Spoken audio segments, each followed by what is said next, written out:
తెలుగు రాష్ట్రాలలో సంచలనం సృష్టించిన నవవరుడు తేజేశ్వర్ హత్య కేసును జోగులాంబ గద్వాల జిల్లా పోలీసులు ఛేదించారు. తన అక్రమ సంబంధానికి అడ్డు వస్తున్నాడని కట్టుకున్న భార్య ఐశ్వర్య ప్రియుడు తిరుమలరావు కలిసి తేజేశ్వర్ ను సుపారీ గ్యాంగ్ తో మర్డర్ చేయించినట్లు పోలీసులు దర్యాప్తులో తేలింది. దీంతో 8 మంది నిందితులను పోలీసులు అరెస్ట్ చేసి రిమాండ్కు తరలించినట్లు జిల్లా ఎస్పీ టి శ్రీనివాసరావు గురువారం జిల్లా ఎస్పీ కార్యాలయంలో విలేకరుల సమావేశంలో వెల్లడించారు.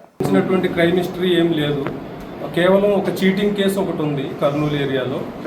సో ఈ ఎంటైర్ ఇన్వెస్టిగేషన్ని సూపర్వైజ్ చేసినటువంటి డిఎస్పీ గారు, అదేవిధంగా Gadwal town inspector Srinu, Gadwal town SHO Kalyan, అదేవిధంగా సర్కిల్కి సంబంధించి రూరల్ ఎస్ఐ, దరూర్ ఎస్ఐ, గట్టేసై, ఎందుకంటే జిల్లా పోలీస్ యంత్రాంగం మొత్తం ఈ కేసు గురించి లాస్ట్ 2-3 డేస్ నుంచి కష్టపడటం జరిగింది. ఎందుకంటే ఈ కేసులో ఉన్నటువంటి ఎమోషన్స్ కానీ, సెన్సిటివిటీ కానీ, కాంప్లెక్సిటీని దృష్టిలో పెట్టుకొని ఎటు పరిస్థితుల్లో కూడా ఈ కేసులో స్లాగ్నెస్ అనేది లేకుండా వితిన్ 48 అవర్స్లో ఈ కేసుని చేంజ్ చేయడం జరిగింది.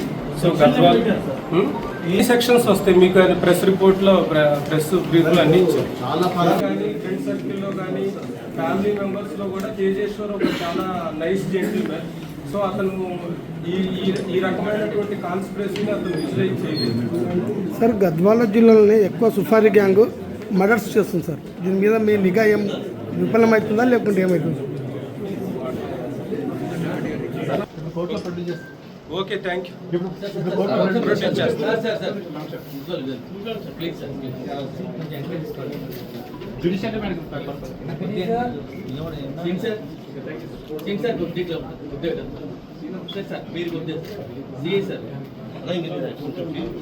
తిరుమలరావు గురించి చెప్పలేదు సార్. తిరుమలరావు ఎక్కడ చెప్తాం, ఆల్రెడీ మీకు ప్రెస్ నోట్లో ఇచ్చాము.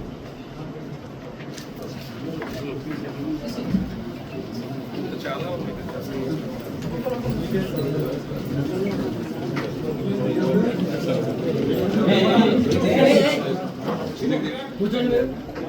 ఈ ఇన్వెస్టిగేషన్లో సహకరించి మొత్తం కష్టపడినటువంటి సిబ్బందిని అందరినీ ప్రత్యేకంగా